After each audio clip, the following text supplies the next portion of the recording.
నెల్లూరు జిల్లా సంగం checkpost centre సమీపంలో ఉన్న హౌసింగ్ లేఅవుట్ ను హౌసింగ్ ప్రాజెక్టు డైరెక్టర్ వేణుగోపాల్ పరిశీలించారు. ఇళ్ల నిర్మాణాల పురోగతిపై ఏఈ గౌస్ మొహిద్దీన్ తో చర్చించారు. ఇళ్ల నిర్మాణాలు వేగంగా పూర్తయ్యేలా చర్యలు తీసుకోవాలని సూచించారు. ఈ సందర్భంగా ఆయన మాట్లాడుతూ, జిల్లాలో ప్రధానమంత్రి ఆవాస్ యోజన పథకం కింద ఉన్న 1,04,000 ఇళ్లలో 30,000 ఇళ్లు పూర్తవగా 22,000 ఇళ్లు ఇంకా ప్రారంభం కాలేదని, మిగిలినవి వివిధ దశల్లో ఉన్నాయని తెలియజేశారు. ప్రభుత్వం లబ్ధిదారులకు అదనపు ఆర్థిక సహాయం అందించనున్నందున లబ్ధిదారులు ముందుకు వచ్చి తమ ఇళ్లను త్వరితగతిన పూర్తి చేసుకోవాలని సూచించారు. లబ్ధిదారులకు అవసరమైన ఇసుక, సిమెంట్, కమ్మి, అదనపు ఆర్థిక సహాయం అన్ని ప్రభుత్వం అందించేందుకు సిద్ధంగా ఉందని, లబ్ధిదారులు ముందుకు వచ్చి ఇళ్లను త్వరితగతిన పూర్తి చేసుకోవాలని సూచించారు. సో మనకేంటంటే ముఖ్యంగా 1,04,000 ఇళ్ళు అన్నది మొత్తం ప్రధానమంత్రి ఆవాస్ యోజన అర్బన్లో కానీ ప్రధానమంత్రి ఆవాస్ యోజన గ్రామీణలో కానీ జరుగుతూ ఉన్నాయి. దానిలో ఇప్పటివరకు సుమారు 30,000 హౌసెస్ వరకు పూర్తయినాయి. ఒక 22,000 ఇళ్ళు అన్నది ఇంకా పూర్తి మొదలు పెట్టాల్సి ఉంది. మిగతా అన్ని కూడా వివిధ దశలో ఉన్నాయి అన్నింటినీ కూడా.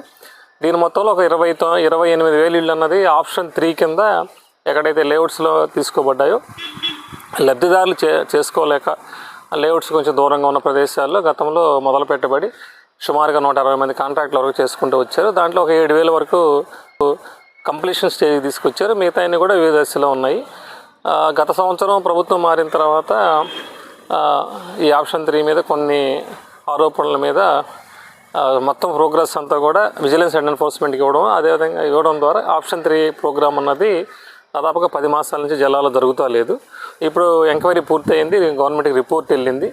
ఎక్కడైతే లేఅవుట్స్లలో కాంట్రాక్టులకు పని బాగా చేశారు, అక్కడ ప్రాబ్లమ్స్ లేవు, స్ట్రక్చర్ బాగుంది, అదేవిధంగా ఇచ్చిన మెటీరియల్కి ఇచ్చిన డబ్బుకి రికన్సిలేషన్ జరిగింది అనుకున్న కూడా మేము కొన్ని రికన్సిలేషన్ చేసి ప్రతిపాదనలో ఒక 65 మంది వరకు గవర్నమెంట్కి పంపించాము. ఆ లేఅవుట్లలో ఆ కాంట్రాక్టుల ద్వారా మిగతా పని కూడా పూర్తి చేసి లబ్ధిదారులకి అందజేయాలనేటువంటి ఆలోచనతో అది మాకు ఎండీ గారి ఆఫీస్ నుంచి గవర్నమెంట్ నుంచి పర్మిషన్ అండ్ ఆ కాంట్రాక్టర్ రావాల్సిన బకాయిలు విడుదల అన్నది ఉన్నది. ప్రోగ్రామ్ జరిగింది, మొదలుపెట్టారు కాబట్టి దాన్ని ముందుకు తీసుకెళ్ళి కంప్లీట్ చేసి అంతిమంగా లబ్ధిదారులకు ఇల్లు అందజేయాలనేది ఉన్నతాధికారులు అదేవిధంగా మంత్రివర్యుల యొక్క ఆదేశాలు ఉన్నాయి. దాని ప్రాప్తికి మేము ప్రయత్నం చేస్తాము. దీంట్లో ఆ రోజు తీసుకున్న ముఖ్య నిర్ణయం ఏంటంటే ఆప్షన్ 3లో మొదలు పెట్టబడినప్పటికీ కూడా లబ్ధిదారులు ముందుకు వచ్చి వాళ్ళ గృహాలు మేమే కట్టుకుంటామని చెప్పిన వాళ్ళకంటే కూడా ఆప్షన్ 3 నుంచి 1కి మార్పించడం కోసం అని చెప్పి వాళ్ళు ఎక్కువ దాన్ని ప్రోత్సహించమని చెప్పి మనకి ఆదేశాలు ఇచ్చున్నారు. విషయం తెలియజేస్తూ ఆ విధంగా ఎక్కువ మంది పూర్తి చేసుకొని వాళ్ళు గృహప్రవేశాలు గావించుకోవాల్సిందిగా మీ ద్వారా అందరికీ విజ్ఞప్తి చేస్తూ ఉన్నాను. డిసెంబర్ 10, 2024 ముందు పూర్తి చేసిన వాళ్ళకి అదనపు ఆర్థిక సహాయం అనేది వర్తించదు జీవో ప్రకారం. 2 పారామీటర్లు తీసుకున్నప్పుడు దాదాపు 32,000 మంది మనకి ఎలిజిబిలిటీ వచ్చారు మొదలుపెట్టిన వాళ్ళల్లో. దాంట్లో ఆప్షన్ 3 కింద 16,000 ఉన్నాయి, ఆప్షన్ 1 కింద 12,000 మంది ఉన్నాయి. ఈ 12,000లో ఇప్పటివరకు మేము సుమారుగా 5,500 మందికి సొమ్ముని వాళ్ళ ఖాతాలో కొంత అర్హతను బట్టి జమ చేయడం జరిగింది.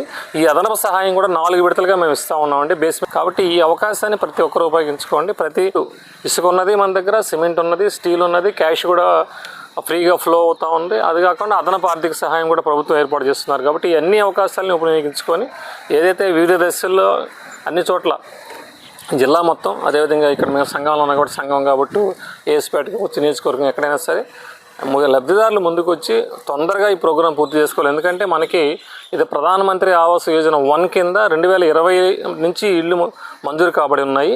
దీనికి 2026 మార్చికి మనకి డెడ్ లైన్ అయిపోతుంది. దాని తర్వాత మనకి ఫండింగ్ వచ్చేదానికి సమస్య ఉంది. కాబట్టి ఈ 6 మాసాలుగా ఇప్పుడు మనం ఆల్రెడీ జూన్లో ఉన్నాం. సో ఈ యొక్క 6 మాసాలు అదొక 3, ఈ 9 మాసాల్లో ప్రతి ఇల్లు కూడా మొదలుపెట్టిన ప్రతి ఇల్లు కూడా పూర్తి చేసుకొని చివరి రూపాయి వరకు కూడా వాళ్ళు పొందవలసిందిగా అందరి లబ్ధిదారులకి విజ్ఞప్తి చేస్తూ ఉన్నాను.